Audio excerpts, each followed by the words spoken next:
না এখন তোমারই জানতে হবে এই কারণে। শোনো ইনুস ফরাজি, এই যে তুমি যদি এখানে তরকারি কিনতে আসলে তুমি যদি যে আমরা ক্ষমতা যেতে চাই, একজন যে কেনে যে আচ্ছা ক্ষমতা চাইলে কি করবে তুমি তো বলতেই পারবে না কি করবে। আমরা ক্ষমতা যেতে চাই, আমরা 31 দফা বাস্তবায়ন, আমরা 31 দফা বাস্তবায়ন। আবারও বলো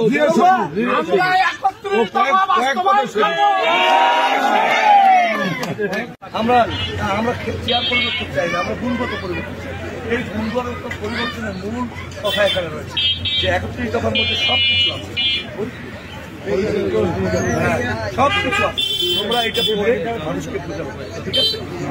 করবেন এটা তারেক রহমানের বই, যে বইতে আমরা ক্ষমতায় গেলে কি করব, ক্ষমতায় গেলে বিএনপি কি করবে, সেই যে মানবিক বাংলাদেশের কথা বলা হয়েছে, যে সাম্যের বাংলাদেশের কথা বলেছে, সবকিছু শ্রমিক এর মধ্যে আছে যে আমরা কি করব। তাহলে আমাদেরকে কেন বিশ্বাস করবেন? বিশ্বাস করবেন এই কারণে, বিএনপিকে বিশ্বাস করবেন এই কারণে যে জিয়াউর রহমান 3.5 বছর ক্ষমতায়ন এবং খালেদা জিয়ার যে ক্ষমতার সময় আমরা অন্যায় করিনি, আমরা মানুষকে কষ্ট দিইনি, ভোট চুরি করিনি, মানুষের টাকা চুরি করিনি।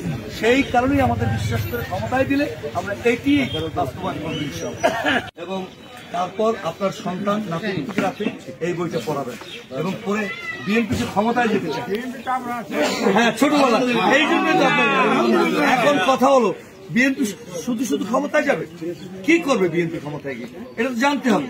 এই জানাটা সবকিছু এখানে আছে। তো মানুষকে বলতে হবে যে জিয়াউর রহমানকে যেমন বিশ্বাস করেছেন 3.5 বছরের ক্ষমতার সময়, মাত্র 3.5 বছরের ক্ষমতার সময় তারা সমস্ত কিছু এদেশের উন্নয়ন করেছে, চাল রপ্তানি করেছে, আমাদেরকে বিশ্বাস করুন, আমরা ক্ষমতায় গেলে এই কাজগুলো করব। সেই মানবিক সাম্য সুন্দর স্বনির্ভর বাংলাদেশের সব কথা এই বইতে আছে, ঠিক আছে চাচা? পড়বেন এবং সেখানে উল্লেখ আছে যে মানবিক বাংলাদেশের কথা বলা হয়, সেটিও এখানে উল্লেখ আছে।